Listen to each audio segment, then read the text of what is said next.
Bless you all for being here, and thanks for having me. This is such a joy and honor, I cannot tell you. I just want to acknowledge the heavenly host, that cloud of witnesses that is also with us here today.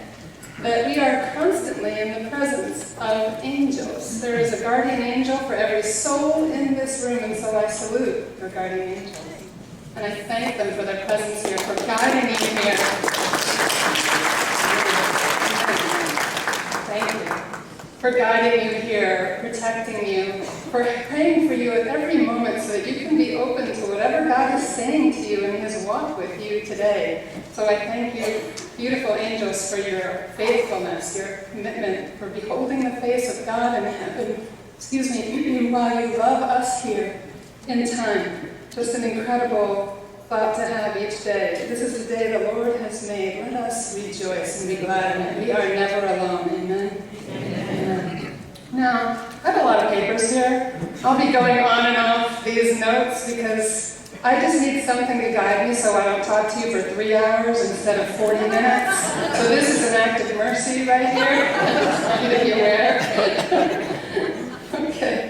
My book, True Radiance, Finding Grace in the Second Half of Life, was written with women in mind, but about 90% of the concepts, which are all about radiance and beauty of soul, are applicable to all of us throughout our lives. I've even found that young women and young men within my family are interested in the concept of how our connection with Jesus Christ over time, that plodding, kind of day by day, praying a little bit, moving forward, falling back, falling into God's arms again, his mercy, and continuing on again, how our souls become more and more beautiful.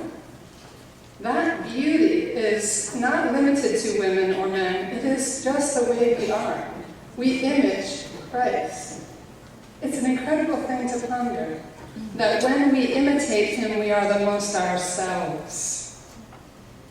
When we imitate Jesus Christ, we are the most ourselves, made in his image and his likeness. And so that radiance of soul that St. Faustina talked about when her guardian angel gave her a glimpse of heaven and a glimpse of purgatory, and she could see the relative radiance of various souls. Just going to point this up a little because I'm really tall.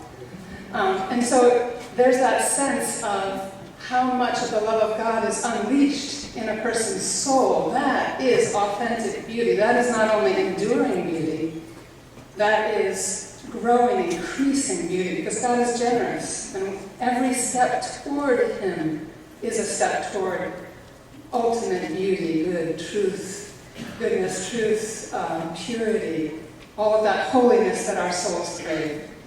Anyway, so that is the concept, that as we mature in spiritual life, we become more radiant. But at the same time, as we all know, I'm going to be 58 this year, and I wrote this book when I was going through the menopause thing, and I don't want to embarrass all the men here, poor things, I won't put you through any details. But life changes very dramatically when that happens, and so what I wanted to do when I was interviewing the women at all these various ages was find out from them what is happening in your spiritual life as you mature. But also years ago I did a project where I interviewed a lot of my kind of heroes, women and men, who I saw as more advanced in the spiritual life, and I asked them how they prepared their hearts to hear God, what their conversation with God was like. And for women, it seems to happen more in real time. Now, this is not across the board, but a lot of women sort of sense that conversation in an ongoing way, day by day. But most of the men, and you tell me if this resonates for you, saw God's hand in retrospect more. They could see that the lost job opportunity or the injury or the meeting somebody at a certain time, they could see the pattern of God's assistance throughout their life in that way. Does any of you men resonate with that? Yeah, very interesting how different our spirituality is, right? But that conversation with God that is so precious is ongoing, and so I like to think about the changes in our bodies too as being part of that conversation. Because as the Catechism tells us, we are a unity of body and soul. That's one nature. And we will be reunited with our bodies again someday in heaven, in our glorified bodies. That's going to be awesome. We're going to be incredibly beautiful and strong. We will be probably, obviously our focus and our delight will be in the Lord. But we will be amazed by each other too, I think. That's just my own thought on that. But now we live in a society that is so obsessed with youth, as the Archbishop was just talking about, that they can't see beyond a very particular little part of life when every moment has meaning, every moment has purpose. Our very bodies have meaning. St. John Paul II's theology of the body unpacked the Church's understanding, that biblically rooted understanding of how our bodies tell us a lot about God's plan for us. We were made for self-donation. Our bodies have meaning. And when Jesus Christ was incarnated and entered into time, he sanctified time. And when he took on our flesh, he sanctified that too. And so there's no way that when God sanctified time, he stopped sanctifying it past a certain age. There is meaning and purpose in every moment of our lives. If God woke me up this morning, I know he has a plan for me today. Remember,